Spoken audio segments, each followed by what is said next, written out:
Get 40% off your subscription to The Athletic for the best sports journalism online. The Athletic has spoken to respected figures across the football industry, including current players, managers and agents, to find out why a player chooses a particular club.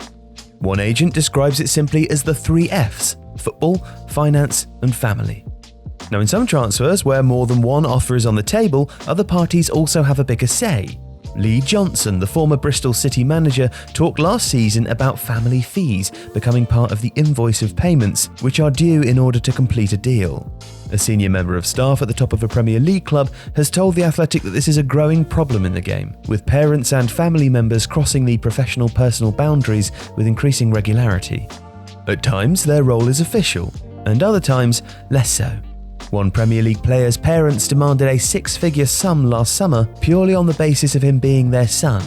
With several clubs fighting over the player's signature at the time, a conversation that revolved around the importance of game time might have been more beneficial, but what happens on the pitch isn't always the main driver. So money talks with transfers, but so do managers, and some a lot more than others. Some just do a phone call and don't meet the player in person, explains an agent. Others do video presentations. Some clubs are very welcoming, and some clubs you do well to get a cup of tea. And it depends who the manager is, of course. Arsene Wenger, by all accounts, came into his own in this sort of scenario. When Aaron Ramsey was leaving Cardiff in 2008, he chose between moves to Manchester United and Arsenal. And when he visited United, Sir Alex Ferguson was away, and it was left to Mike Phelan, the assistant manager, to show the teenager around and explain how they saw his development.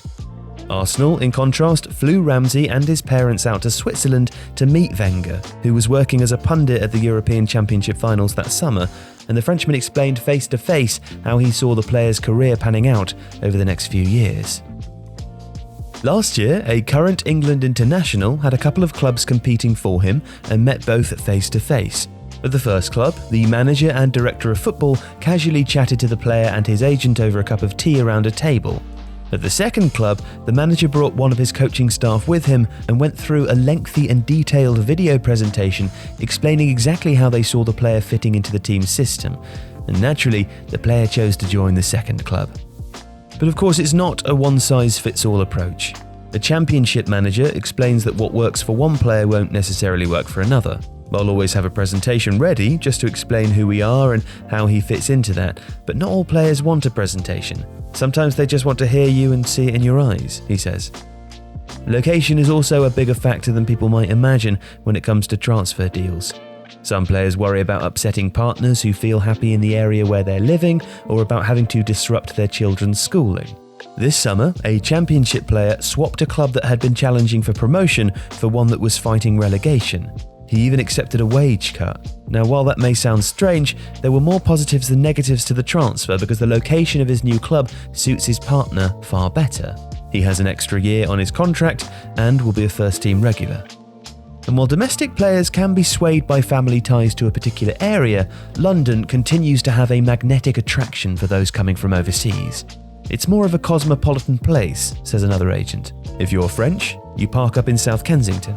You've got French-speaking schools there, a French community, your boulangeries. You've got all the things that you're used to, and the whole adaptation process is just easier. Now, in terms of attracting players, style isn't usually a decisive factor, but it does have heightened importance within the loan market.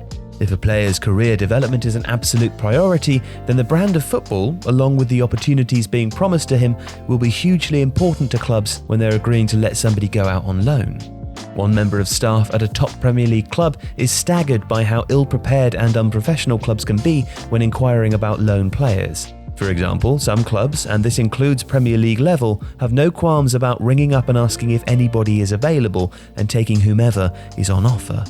At the opposite end of the scale are managers who put forward a thorough case in writing to say how they plan to use and develop that individual over the course of his loan spell.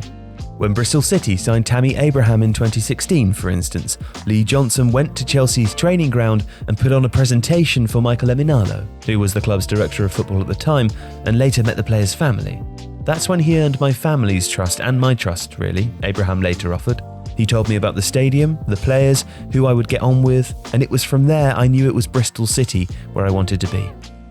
In the loan market, as well as with permanent deals, it's a mix and match approach. While the size of a club does make some transfers a no-brainer and render the final detail virtually irrelevant, those deals are few and far between.